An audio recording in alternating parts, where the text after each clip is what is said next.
Montrons comment représenter graphiquement des fonctions affines et commençons par la fonction f, définie par f de x égale 2x moins 3. Cette fonction f est une fonction affine car elle est de la forme ax plus b avec a égale 2, qui peut aussi s'écrire 2 sur 1, et b égale moins 3. Écrire a avec une écriture fractionnaire n'est pas strictement nécessaire, mais nous permettra d'illustrer les choses plus tard.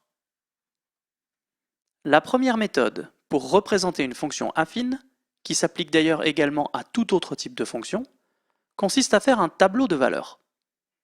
Le but d'un tel tableau est de calculer les coordonnées de points de la forme x f de x, dont nous savons qu'ils sont sur la courbe représentative de la fonction f.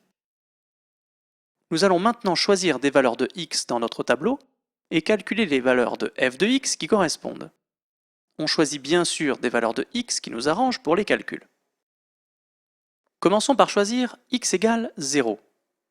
Dans ce cas, f de 0 est égal à 2 fois 0 moins 3, qui est égal à moins 3. Ceci nous indique que le point de coordonnées 0, moins 3 appartient à la courbe représentative de la fonction f. Choisissons une autre valeur pour x. Par exemple, x égale 1. Dans ce cas, f de 1 est égal à 2 fois 1 moins 3, qui est égal à moins 1. Ceci nous indique cette fois que le point de coordonnées 1, moins 1 appartient à la courbe représentative de la fonction f. Accélérons les calculs, et voyons que pour x égale 2, le point de coordonnées 2, 1 appartient à la courbe représentative de la fonction f. Pour x égale 3, le point de coordonnées 3, 3 appartient à la courbe représentative de la fonction f. Et pour x égale 4, le point de coordonnées 4, 5 appartient à la courbe représentative de la fonction f. Nous pourrions encore continuer à prendre d'autres valeurs pour x et placer plus de croix dans notre repère, mais toutes celles déjà placées sont ici largement suffisantes. En fait, il se trouve que la courbe représentative d'une fonction affine est une droite, et tous les points que nous avons déjà placés sont bien sûr tous alignés. La courbe représentative de la fonction f est donc cette droite.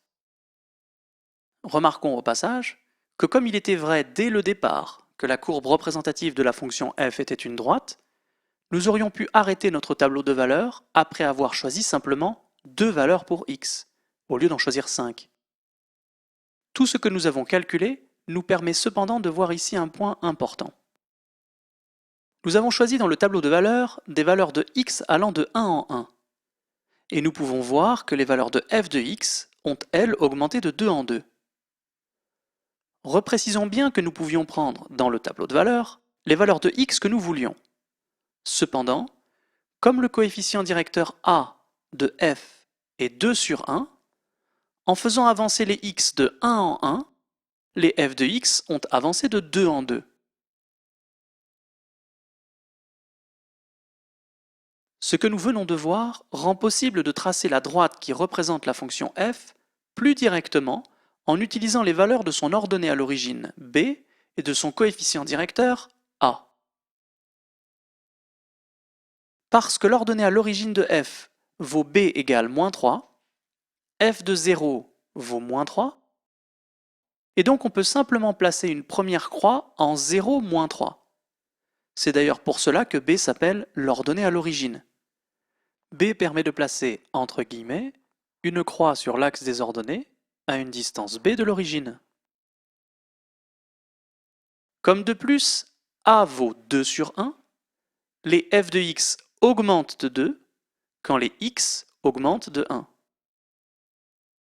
Comme l'ordonnée à l'origine et le coefficient directeur permettent de placer 2 points de la droite, ils permettent de la tracer.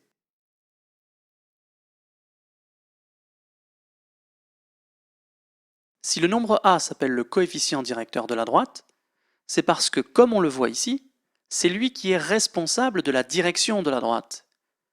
Ici, à cause de a qui vaut 2 sur 1, la droite monte de 2, avance de 1, monte de 2, avance de 1, monte de 2, avance de 1, etc.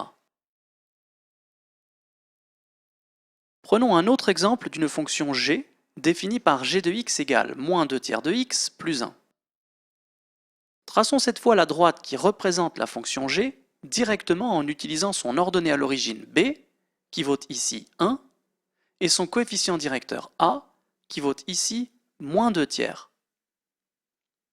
Parce que l'ordonnée à l'origine b vaut plus 1, nous pouvons placer le point de coordonnée 0, 1, et nous savons qu'il est sur la droite qui représente g.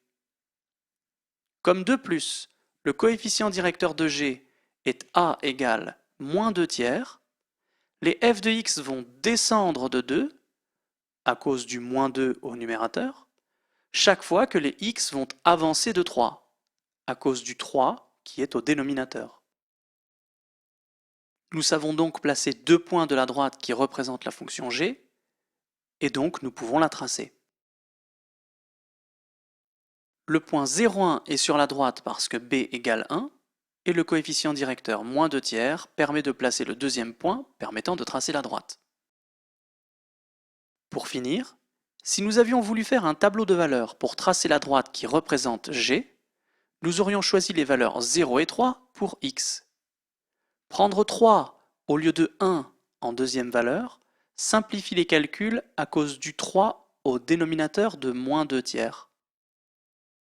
Nous aurions placé les points de coordonnées 0, 1 et 3, 1, exactement comme précédemment.